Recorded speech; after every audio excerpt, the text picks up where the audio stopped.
السلام علیکم ورحمۃ اللہ وبرکاتہ، نحمده ونصلی علی رسوله الکریم، اما بعد فاعوذ باللہ من الشیطان الرجیم، بسم اللہ الرحمن الرحیم، رب اشرح لی صدری ویسر لی امری واحلل عقدۃ من لسانی یفقہوا قولی۔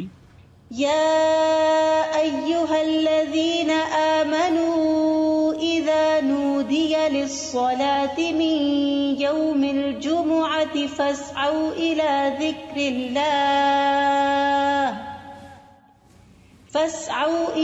ذكر الله وذروا البيع ذلكم خير لكم إن كنتم تعلمون۔ کہ ایمان والوں کے لیے جمعہ کی اذان کے بعد کسی بھی اور قسم کی مشغولیت اختیار کرنا درست نہیں، اور ہر عاقل بالغ کو جمعے کی نماز کے لیے دوڑ پڑنا چاہیے، کیونکہ جمعہ ہر مسلمان پر فرض ہے۔ نبی صلی اللہ علیہ وسلم نے فرمایا، جمعہ ہر مسلمان پر جماعت کے ساتھ لازماً فرض ہے، حق واجب کہا، سوائے 4 طرح کے لوگوں کے: غلام، مملوک، عورت، بچہ یا مریض۔ تو ایک ہو گیا غلام مملوک، دوسرا عورت، تیسرے بچہ اور چوتھے بیمار شخص۔ اسی طرح مسافر پر بھی جمعہ نہیں ہے، اور عورتیں گھر میں 4 رکعت نماز اپنی ظہر کی پڑھیں گی۔ گھر میں جمعہ نہیں ہوتا، جمعہ جمع ہو کر ہی ہوتا ہے، مسجد میں ہوتا ہے، اور بڑی مسجد میں ہوتا ہے۔ عید کے دن جمعہ نہ پڑھنے کی رخصت ہے۔ ابو ہریرہ کہتے ہیں کہ رسول اللہ صلی اللہ علیہ وسلم نے فرمایا، تمہارے آج کے دن میں 2 عیدیں جمع ہو گئی ہیں، پس جو چاہے تو اس کے لیے یہ نماز عید جمعہ سے کافی ہوگی۔ جمعہ نہ بھی پڑھے تو ٹھیک ہے، عید کا پڑھنا لازم ہے، اور ہم تو جمعہ پڑھیں گے۔ یعنی آپ نے پسند کیا کہ جمعہ پڑھیں، لیکن جو نہ پڑھنا چاہے، ظہر پڑھنا چاہے تو وہ بھی ٹھیک ہے۔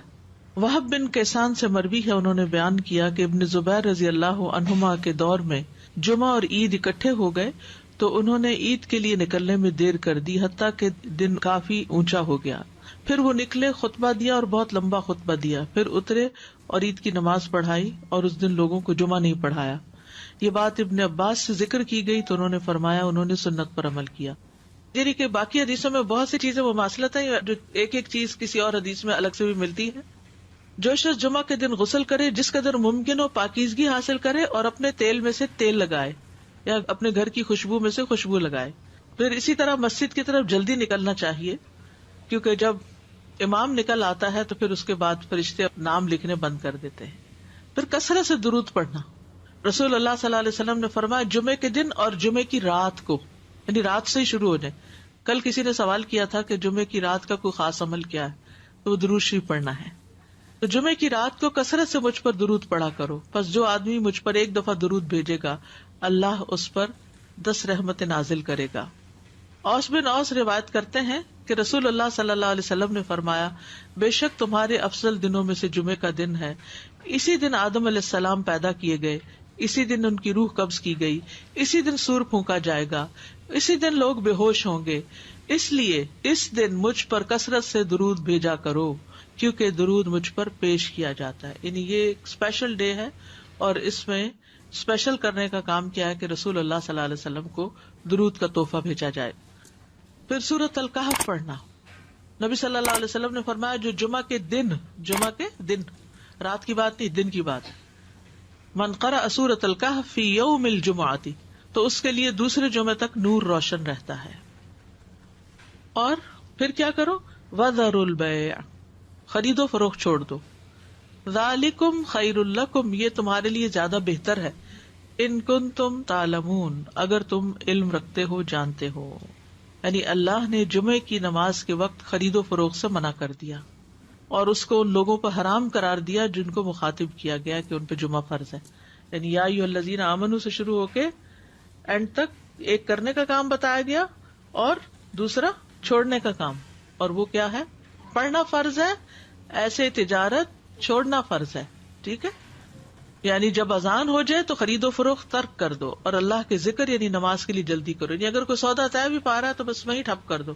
آپ نے یہ ایکسپیرینس کیا ہوگا سعودی عرب میں کہ بعض اوقات یہ ہوتا ہے کہ صرف پیسے دینے والے رہ جاتے ہیں. آپ نے ساری چیز بھاؤ تاؤ کر لیا, چیز لے لی, پیک کر لی, رکھ لی, اور ابھی پیسے دینے ادھر سے اذان ہوئی, وہ کہتے بس چھوڑ دو, چیز بھی چھوڑ دو, نہیں چاہیے پیسے, نکل پڑتے ہیں. یعنی جو بہت پرٹیکولر ہے, یعنی اس درجے کا حکم ہے کہ اس وقت کام چھوڑ دو. انسٹنٹ اسٹاپ, وذر البیع, یہ بھی فرض کے درجے میں ہے. تو اسی وجہ سے علماء کا اتفاق ہے کہ دوسری اذان کے بعد خرید و فروخت حرام ہے. اصل میں یہاں تو ہمارے ہاں مسجدوں میں ایک ہی اذان ہوتی ہے, لیکن جیسے اگر سعودی عرب میں آپ نے کبھی حرم میں جمعہ پڑھا ہو تو آپ نے دیکھا ہوگا کہ وہ ایک اذان ذرا آدھا گھنٹہ یا کچھ پہلے دے دیتے, وہ صرف ایک انفارم کرنے کے لیے کہ لوگ تیاری شروع کر دیں. لیکن جو ہی پھر امام بیٹھتا ہے اور اذان شروع ہوتی ہے تو اس کے بعد پھر کوئی خرید و فروخت نہیں, امیڈیٹ پہلے والی ہے.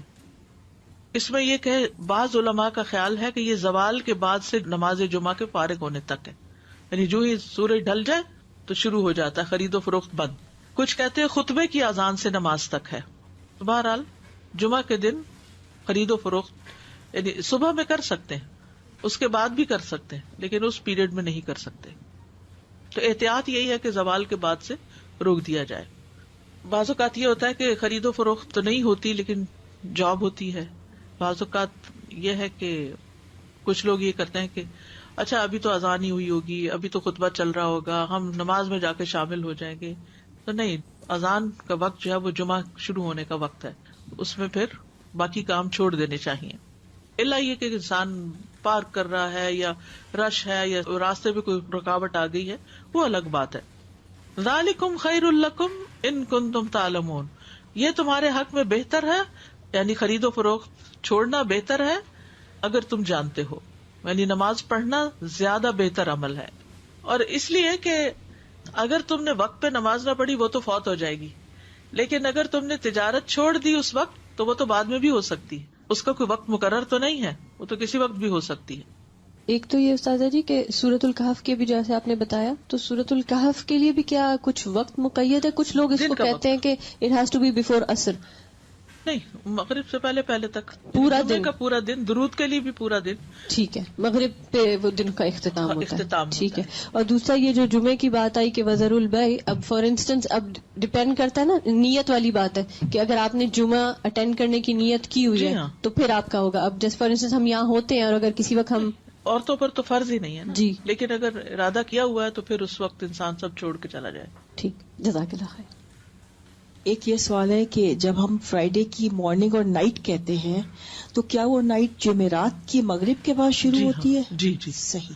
جی, دوسرا یہ ہے کہ اگر ہم آئے ہیں جمعے کی نماز کے لیے اور کسی وجہ سے ٹریفک میں پھنس گئے, خطبہ ہو گیا, تو اس کے بعد کیا ہم صرف 2 فرض ہی پڑھیں گے کہ پوری نماز پڑھیں گے؟ اچھا سوال ہے. اس پہ یہ ہے کہ بعض علماء کہتے ہیں کہ اگر کوئی دوسری رکعت کی رکوع میں شامل ہو گیا تو اس کا جمعہ ہو گیا.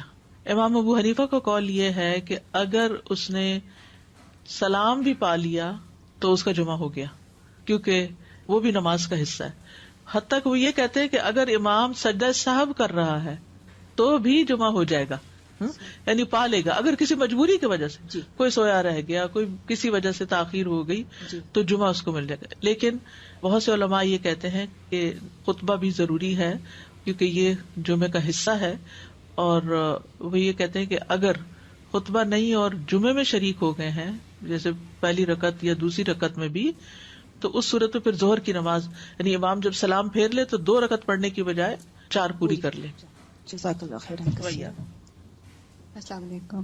سورہ کہف کے بارے میں معلوم کرنا ہے. جیسے ہم پڑھتے ہیں, اب میرے بچے سے چھوٹے ہیں, اب ان کو عادت ڈالی ہے کافی سالوں سے, تو وہ صرف پہلی 10 آیتیں پڑھ لیتے ہیں. کہ ایسا کرنا صحیح ہے؟ پہلی 10 آیتوں کی فضیلت ہے, لیکن جمعے کے دن ساری پڑھنے کی ضرورت ہے. تو ایسا ایسا جو بڑے ہوتے جائیں اس کو بڑھاتے جائیں حتیٰ کہ پوری پہ آ جائے. نبی صلی اللہ علیہ وسلم نے سب سے پہلا جمعہ جو تھا وہ مسجد قباء میں قائم کیا تھا. اس کے بعد ہجرت سے پہلے جو جمعہ ہوا تھا مدینہ میں, وہ اسد بن زرارہ نے مدینہ سے 1 میل دور قائم کیا تھا. اسد بن زرارہ نے, یہ نبی صلی اللہ علیہ وسلم کی آمد سے پہلے. اسی لیے ایک صحابی تھے تو وہ جب نماز پڑھ چکتے تھے تو کہا کرتے تھے رحم اللہ ابو امامہ, اللہ ابو امامہ پہ رحم کرے. تو پوچھا کہ کون ہے وہ؟ تو کہا گیا کہ اسد بن زرارہ، کہ جنہوں نے سب سے پہلے مدینہ میں جمعہ قائم کیا تھا، یا مدینہ سے 1 میل دور. تو ذالکم خیر